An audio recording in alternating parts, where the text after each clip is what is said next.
Yeah, this the beginning, ayy. This the beginning of beginning. Part 2. R.I.P. to Mike, that was a terrible ending. Met you in the beginning, let's summarize your decisions. You found your high school love, was ready to man up. Decided to make love instead of wrapping it up. Right about now, we know he about to be a daddy. So he gave up the drugs and guns, time to live happy with his girl and kids. Time to go find a gig, no more selling work, he can't afford to do a bid. But then again, these fiends, they be fiending, and these weed heads need that green just like a vegan. Not to mention his family been penny pinching. Not used to being broke, he made his money in the kitchen. It's hard to make a living off minimum wage. Plus, him and his boss never on the same page. Maybe because they around the same age. But Mike just trying to get paid, so he show up every day on time, he never trip. Be busting his ass and his boss still give him lip. But all he can do is grit his teeth. Woosah, nigga, don't forget to breathe. Got a family to feed and these bills to do. The nigga was so confused. He grabbed the Glock and went back to the block. Said for punching the clock, he gon' get it by slinging rocks. But that ain't all, Mike had a friend named Jamal. He went to school with Mike, that nigga used to play ball. Addicted to sniffing coke, in love with that alcohol. And the full-time thief when he ain't having withdrawals. One night, that nigga ran into Mike. When money became the topic, Jamal offered an invite. Told him at midnight, they hit licks on jewelry stores. They cut the power and coming through the back door. Unconvinced, Mike said it was too risky, and that Jamal need to lay up off that whiskey. This shit is dangerous, plus you be on that angel dust. Jamal interrupted like, nigga, this ain't no game for us.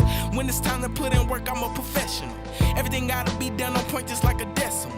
Talking impeccable, greed is unacceptable, cause I be damned if I get sent back to a correctional facility. You feeling me? No room for stupidity or liabilities. Mike said, spare me the details. Jamal like, nigga, you acting like a female. I'm talking 100 racks each. That's enough to move your girl to the beach. So before you decide, go home and think. So that's exactly what Mike did. Called him the next day and told him, nigga, I'm in. He say, cool, meet me here at 10. And if you late, I'll never use you again. So they meet, Jamal hand them the heat. They parked inside a Jeep with two niggas in the back seat. They get in and started breaking everything. They grab watches, chains, even the wedding rings. Now here comes the alarm that they thought they had disarmed. Turns out the store had an emergency alarm set up specifically for burglary. And now they heard the police, so they grabbed what they had and ran back to the Jeep. By the time they got in the car, the police was on the street. Jamal handed Mike the keys and told that nigga to speed.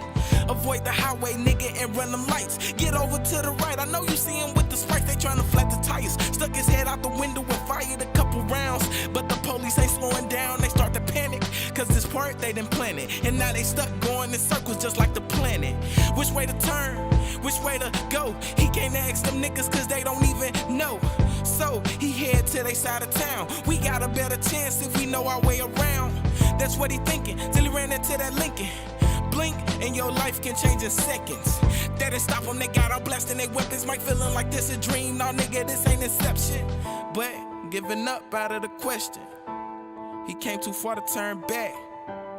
So he grabbed his gun, click clack. Got up out the car. And that was the end of that.